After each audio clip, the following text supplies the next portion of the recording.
বাড়ছে bird flu আতঙ্ক। অন্ধ্রপ্রদেশের মাত্র একটি জেলাতেই মারা গিয়েছে লক্ষাধিক মুরগি। মুরগির মাংস এবং ডিম না খাবার পরামর্শের পাশাপাশি জারি করা হয়েছে একাধিক নির্দেশিকা। একাধিক পদক্ষেপ নিয়েছে তেলেঙ্গানা সরকারও। এ রাজ্যে ডিম আমদানি করা হয় অন্ধ্রপ্রদেশ থেকে, তাই সতর্ক কর্তৃপক্ষ। সাধারণভাবে সতর্কতা আমরা অলরেডি নভেম্বর মাস থেকে ফার্মারদের বলে দিয়েছি। অতিরিক্ত পরিমাণে বায়োসিকিউরিটির উপর নজর দিতে বলা হয়েছে। ফার্মগুলোতে মুরগি বিক্রি গাড়ি ঢুকাতে বারণ করা হয়েছে এবং বাইরের লোক হঠাৎ হঠাৎ ফার্মে কেউ না ঢুকতে পারে তার ব্যবস্থা নিতে বলা হয়েছে। বায়োসিকিউরিটি বলতে মুরগির উপর একটা স্প্রে হয়, যে স্প্রে কিছুটা জীবাণুকে দমন করতে সাহায্য করে, এইগুলি বলা হয়েছে। বর্তমানে বার্ড ফ্লু চিন্তা বাড়াচ্ছে অন্ধ্রপ্রদেশের পূর্ব গোদাবরী জেলায়। এই জেলায় লক্ষাধিক মুরগি মারা গিয়েছে বার্ড ফ্লুর কারণে।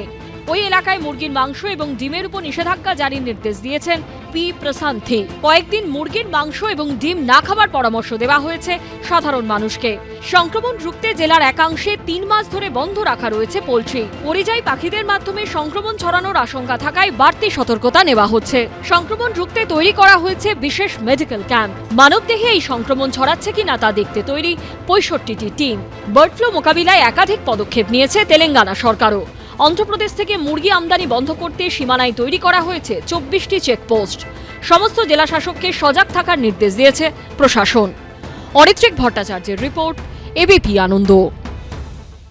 যারা এদের পাঠিয়ে বিহারের লোকেদের নাম তুলছে অনলাইন, কেন অনলাইনে হবে? বিজেপি 40 লাখ ভোট বাড়লো কি করে মহারাষ্ট্রে? আর দিল্লিতেই বা আপনারা কি করেছিলেন? একদিন না একদিন তো বেরোবে। P4 insulated water tanks, kitchen and bath fittings, বিশুদ্ধ জল, সুস্থ জীবন, P4 আজীবন। পশ্চিমবঙ্গের ভোটার তালিকায় বিহারিদের নাম তোলা হচ্ছে। ভয়ঙ্কর অভিযোগ করলেন মমতা বন্দ্যোপাধ্যায়। সরাসরি না বললেও আকারে ইঙ্গিতে তার অভিযোগের আঙুল বিজেপির দিকে এবং জাতীয় নির্বাচন কমিশনের দিকে। আমরা অঙ্ক কষে দেখে নিয়েছি, এখানেও বাবুরা এসে বসে আছেন। প্রত্যেক অ্যাসেম্বলিতে 20,000 থেকে 30,000 বাইরের লোকের নাম ঢোকাবে। পাল্টা বিরোধীদের প্রশ্ন, ভিন রাজ্য নিয়ে মমতা বন্দ্যোপাধ্যায় এত উদ্বিগ্ন, কিন্তু প্রতিবেশী রাষ্ট্র বাংলাদেশ থেকে যে অনুপ্রবেশকারীরা ঢুকছে সেদিকে তার নজর নেই কেন? কিছুদিন আগে কেরল থেকে গ্রেপ্তার করা হয় বাংলাদেশের জঙ্গি গোষ্ঠী আনসারুল্লাহ বাংলা টিমের সদস্য মোহাম্মদ সাদ রাজিকে, বাংলাদেশের রাজশাহীর বাসিন্দা। কিন্তু গ্রেপ্তার হওয়ার পর দেখা যায় পশ্চিমবঙ্গে একটি নয় 2টি পৃথক বিধানসভার 2টি ঠিকানায় ভোটার কার্ড বানিয়ে ফেলেছে সে। একটি মুর্শিদাবাদের হরিহরপাড়ায়, আরেকটি নওদায়। তার ভিত্তিতে পাসপোর্টও বানানো হয়ে গেছে। আপনি যে কোনো একটা বুথের ভোটার লিস্ট দেখুন, 30, 35, 40 জন মানুষ যারা মৃত, 25-30 জন মানুষ যাদের কেউ চেনে না। এক একটা বুথে অ্যাভারেজে 60, 70, 75 মানে নাকি ভুয়ো ভোটারের নাম করে এইটাই এ রাজ্যের তৃণমূল করে যাচ্ছে, যেটা মহারাষ্ট্রে হচ্ছে বিজেপি, যেটা দিল্লিতে করেছে বিজেপি, ঠিক সেইটা আমাদের রাজ্যে তৃণমূল করেছে।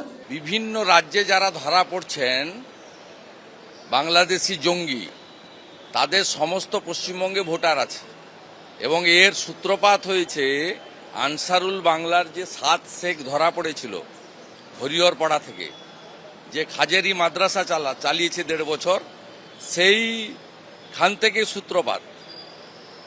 হাজার হাজার এই ধরনের অবৈধ রোহিঙ্গা, মুসলমান এবং জঙ্গি সংগঠনের লোকেরা গোটা পশ্চিমবঙ্গে ছড়িয়ে গেছে এবং পশ্চিমবঙ্গ হয়ে ভারতে ছড়িয়ে গেছে।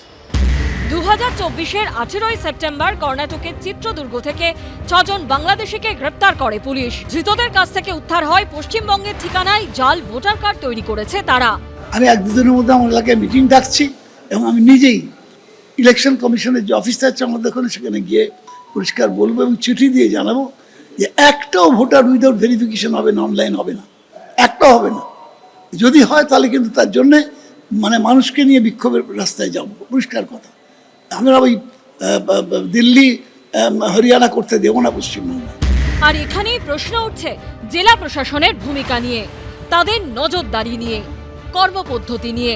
ঐশী মুখোপাধ্যায়, শিবাশিস মৌলিক ও আশাবুল হোসেনের রিপোর্ট, এবিপি আনন্দ।